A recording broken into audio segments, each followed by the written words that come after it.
We're making a determination now. Do we go to Chicago, or do we go to a place like New Orleans, where we have a great governor, Jeff Landry, who wants us to come in? We're going to be going to maybe Louisiana, and you have New Orleans, which has a crime problem. We'll straighten that out in about 2 weeks. It'll take us 2 weeks. Easier than D.C. Easier than D.C. in that 2-week time frame. It's very familiar for some reason. I wonder why. It's usually the time frame.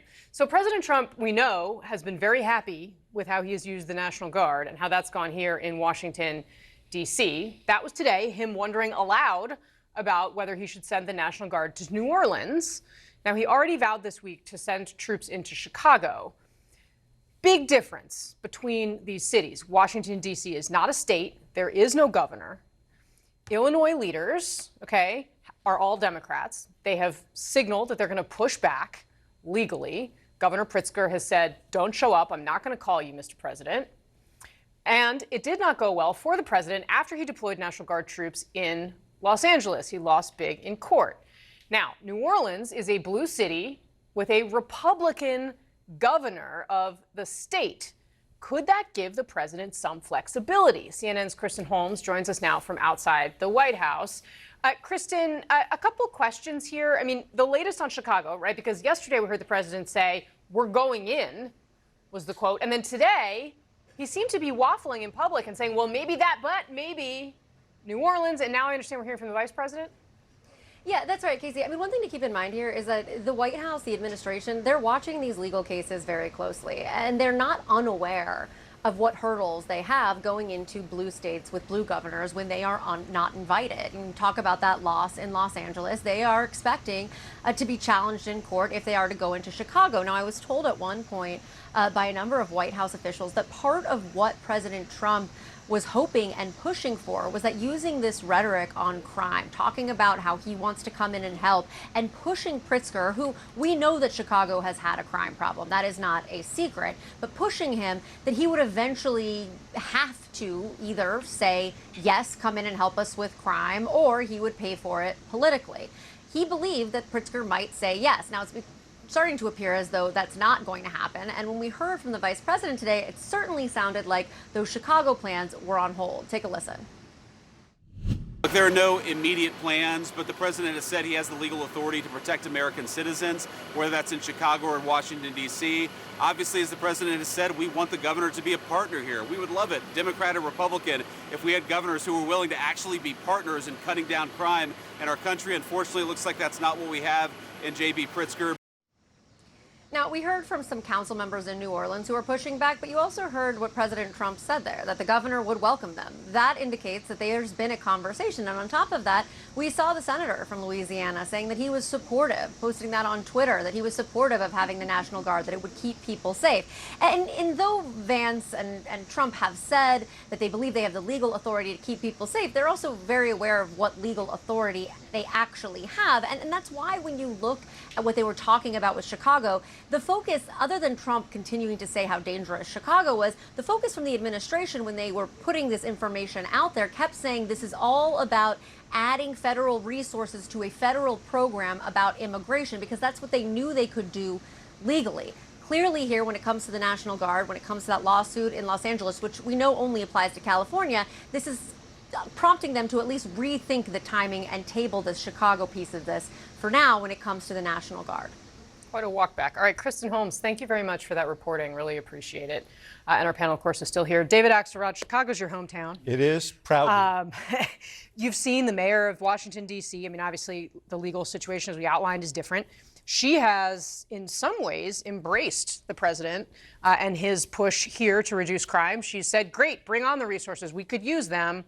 J.B. Pritzker and the mayor of the Chicago, Mayor Johnson, have taken a completely different approach. Obviously, a much different legal situation. How do you see the contours of this, and what do you make of the way the president's changed his tune today? Well, I think, Kristen talked about the legal aspects of this. There's a political one, too, because there's an obvious question. Why are you choosing the cities you're choosing? Chicago has had a crime problem historically, and it's also a great city, by the way. I mean, I'm around the city all the time, and I see people flowing in there. I was at NASCAR, and I was at Lollapalooza, or at least watching it from afar. Really? I don't You were far away? want to stretch this Front beyond row the. I don't want to stretch this beyond the bounds of credulity here, but and I just love watching people stream into our city. You know, our buddy Scott Jennings brought his kids there over July 4th, and he was just effusive about the experience. So yes, we have problems, okay, but if you Great want to town help, then Chicago help. is, I gotta You say. know, we have violence interruption programs that have made a difference in the last few years. They just got cut by the president. We have a terrible gun problem of gun trafficking that comes in largely from Indiana, or half of the guns recovered in crimes from Indiana. Help us. I think we should accept that help. We should want that help. But his issue is when he starts picking on Chicago and sort of sundering, you know, it's sullying its image and calling it a hellscape and such. The question becomes, okay, but Memphis is worse. New Orleans has a worse problem. St. Louis has a worse problem. Why aren't you going into those states? Why are you just choosing states where you think you can start a political fight that benefits you? And so going to New Orleans is a partial solution to that. So I didn't grow up in Chicago, but I'm the daughter of two proud Chicagoans. So, you know. I always forget that. I Yes. love that. Yeah. Midwestern That- You're roots. Cubs, right? Not White Sox? Well, I'm from New York, so I don't have to choose. I have no, season that's tickets on both actually sides not of a town. Season tickets on both sides of Wishy-washy. town. Come on. Very political Washington. I'm answer. just telling you. I can only be truthful. Brad, what do you think? Well, I think this is a trap Democrats keep falling into. They have to choose, do we hate Donald Trump more or do we hate crime more? And the fact is, AP has a poll out recently that says 81% of Americans think crime in these large cities is too bad and things that they can't accept. Meanwhile, 53% of them say they mostly trust Donald Trump on crime.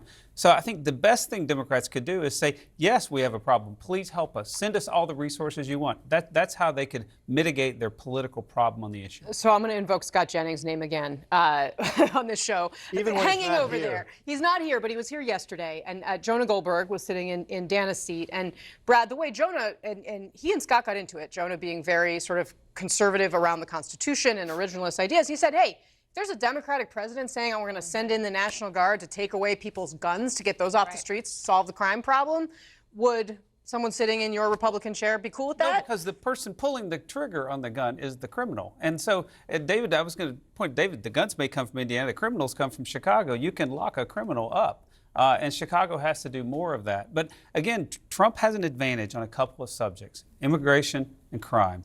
Democrats have advantages on other things like health care. They're walking right into the trap to lock themselves into the crime position that has gotten them beaten. Yeah, and I think, you know, to your point, Brad, the best thing perhaps the mayor could do is agree to take, like if I were king or mayor of Chicago, at least close, the best thing to do is accept the help, but put conditions on it and say, we will take your folks, but number one, ensure that they're all uniformed if they're coming in. Number two, perhaps the masks, have them take it, or we won't prosecute any case that doesn't meet a certain evidentiary threshold. So yes, we're taking the help. We are willing to collaborate to make the city safer, but we're not going to plenty take of these junk cases. Mayor Bowser plenty is of- sort of saying something along those lines. Sorry? Mayor Bowser here. And that's what she's doing, which is, Some you of know, that. which again, But it's different. I'm sorry.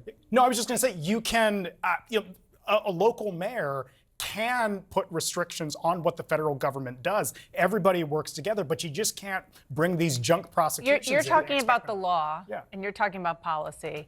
But let's just get down to the main reason why The President brass Trump tacks, is doing this. so to Yes. speak. Yeah. And that is, every time he talks about crime, he believes it's a winning issue, and just Well, like certainly Brad more than said, the economy. he believes that the more he pushes it, the more he's going to pull Democrats right into a trap. and Well, That's how no, I defending think I crime. agree with both you guys. I think that there is a trap here, and there is also, just as Republicans are drawn to support Trump on stuff that is damaging to them as a party in some respects, there are Democrats who see profit in fighting Trump within the Democratic ranks, and that is all true. And I think there's a trap, and you have to avoid that trap.